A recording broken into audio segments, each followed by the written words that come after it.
Depuis un moment, moi, je me pose la question, est-ce que le mandat de Dolisie, étant que troisième ville, a expiré? Ça fait plusieurs semaines, les retraits par Western Union ne se font plus à Dolisie. Donc, on est obligé d'aller à Pointe-Noire ou à Brazzaville pour aller faire des retraits. À une certaine époque, on nous a obligés d'obtenir les news. On est obligé de se déplacer. On a payé le déplacement, aller-retour et les logements pour aller se procurer cette carte qui allait nous faciliter les transactions dans les banques. Dolisie a quel problème? Pourquoi les situations de Dolisie sont toujours locales, jamais nationales? Normalement, Dolisie allait être la ville où les habitants de Sibiti, de Nkayi, de Madingu, de Lutete allaient venir se ressourcer. Mais aujourd'hui, regardez l'état de Dolisie. Est-ce que même Sibiti vient de dépasser Dolisie?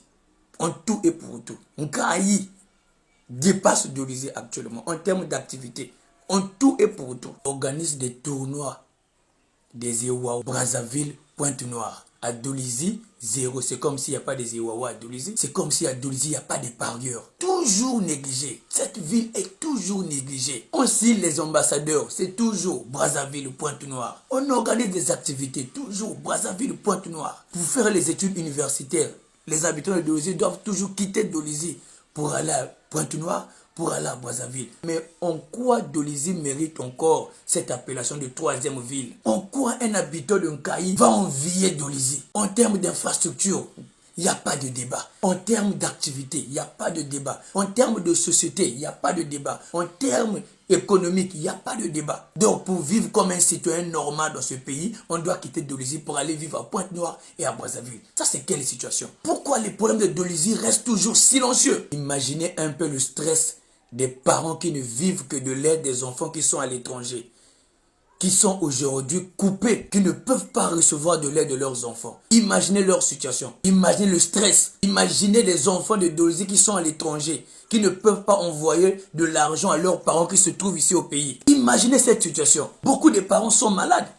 Beaucoup de parents sont diabétiques, d'autres souffrent de tensions, qui doivent bénéficier de soutien chaque fin du mois. Aujourd'hui, Dolisie est coupé de l'aide extérieure. C'est comme si c'est un embargo. On place Dolisie devant Kayi, Sibiti, le Dima, Madingu, le Tété. En quoi? Pour faire le passeport, tous les habitants de ces villes que je viens de citer doivent se déplacer. Soit aller à Pointe-Noire ou à Brazzaville. Pour prendre l'avion, c'est pareil.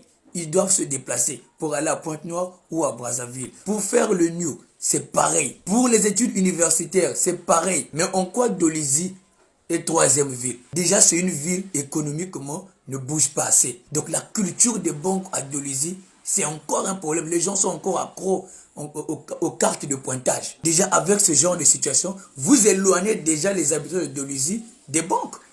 Vu qu'il n'y a pas assez d'entrée financière, vu qu'il n'y a pas assez d'activité, tu passes la commande d'une carte. On te fait délivrer la carte après une année. Et on te donne une carte qui n'a pas de code. On te demande encore de se déplacer pour aller régulariser la situation à Pointe-Noire. C'est quel genre de situation? Pourquoi maintenir Dolisie étant une troisième ville?